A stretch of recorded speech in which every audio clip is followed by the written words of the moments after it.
নমস্কার বন্ধুরা, আজকে দেখাবো আমি চানা ভাজির রেসিপি। তো চানাটাকে আমি ভিজিয়ে রেখেছিলাম, তারপর আমি একটা সিটি মেরে দেখো বয়েল করে নিচ্ছি। এরকম নরম হয়ে গেছে।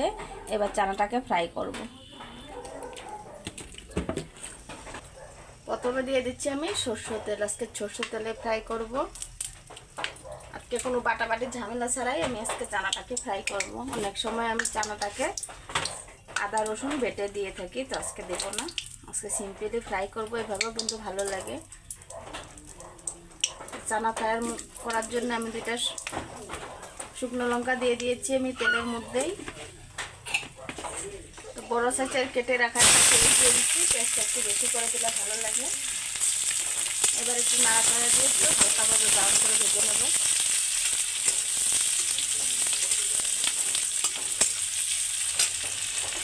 হালকা ভেজে নিচ্ছি 1-2 মিনিটের মতন। এবার দিয়ে দিচ্ছি। আর সিদ্ধ করার সময় আমি নুনটা দিয়েছিলাম। এবার নুনের পরিমাণটা একদম কম দেবো, একটু নুন দেবো। এবার এটাকে ফ্রাই করে নিলে হয়ে যাবে চানা ফ্রাই।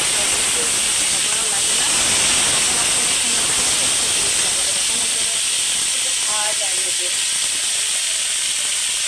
পরিমাণ মতো হলুদ গুঁড়ো, অল্প জিরা গুঁড়ো,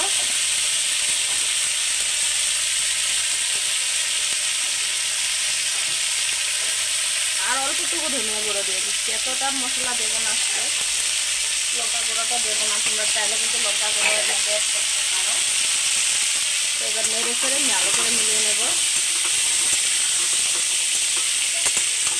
তো আমার ঘরে টমেটো আছে, কিন্তু টমেটোটা খুব টক, তার জন্য আমি দিচ্ছি না। তো খেতে ইচ্ছা করছে না।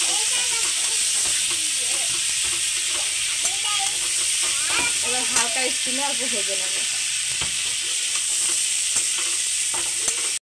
দেখতে দেখতেই দেখো চানাটা আমার ফ্রাই হওয়ার দিকে। তো হালকা একটু জল দিয়ে কষিয়েছিলাম, কত সুন্দর হয়েছে দেখো। এটা রুটির সঙ্গে বলো, ভাতে মুড়ির সঙ্গে বলো, খেতে কিন্তু ভীষণ অসাধারণ একটা টেস্ট লাগে। এভাবে চানা ফ্রাই করে মুড়ি দিয়ে খেলেও ভালো লাগে সন্ধ্যার টাইমে বা সকাল টাইমে। তো দেখো দেখতে দেখতে হয়ে গেলো। এবার আমি লাস্ট মাছ দিয়ে দেবো একটুখানি মিট মশলা, অল্পটুকু দিয়ে দিচ্ছি। এখানে কিন্তু গরম মশলা চাইলেও তোমরা দিতে পারো। একটু দিলে ভালো, ফ্লেভারটা ভালো আসলে ভালো লাগে খেতেও। এটাকে এখন আমি নামিয়ে নেব। হয়ে গেল দেখতে দেখতে। আচ্ছা, চানা ভাজিটা করে আমি নামিয়ে নিলাম। এবার দেখাচ্ছি তোমাদেরকে, দাঁড়াও। ছেনিতে অল্প পেঁয়াজগুলো লেগেছিল, আর পেঁয়াজগুলো কিন্তু অল্প এরকম গোটাল গোটালে আছে। তো ভালো লাগবে এইভাবে খেতে। অল্পটুকু খেয়ে নেব, আর বাকিটা সন্ধ্যাবেলা নাস্তার সঙ্গে খাবো। এখন বেলা বাজে 10টা। তো সকালটা আমি ভাজিটা করেছি, তো বেশি করে করেছি, তো একটু সন্ধ্যাবেলা মুড়ি দিয়ে খাবো বলে। তো এখন অল্প করে খেয়ে দেখিয়ে দিচ্ছি তোমাদেরকে কীরকম হয়েছে। অল্প খেয়ে দেখিয়ে দিচ্ছি তোমাদেরকে কেমন হয়েছে। অনেক মজা হয়। এবার মানে চানাটা রেখে দেবো, বাকিটা সন্ধ্যাবেলা মুড়ির সঙ্গে খাবো, চার সঙ্গে। ভীষণ ভালো লাগে। খেয়ে দেখো ঘরে তোমরা একবার, আমার মতন করে বানিয়ে। ভীষণ ভালো লাগে। নিজে হাতে করে জিনিস খাওয়াটার মজা একটা আলাদা ব্যাপার হয়ে যায়।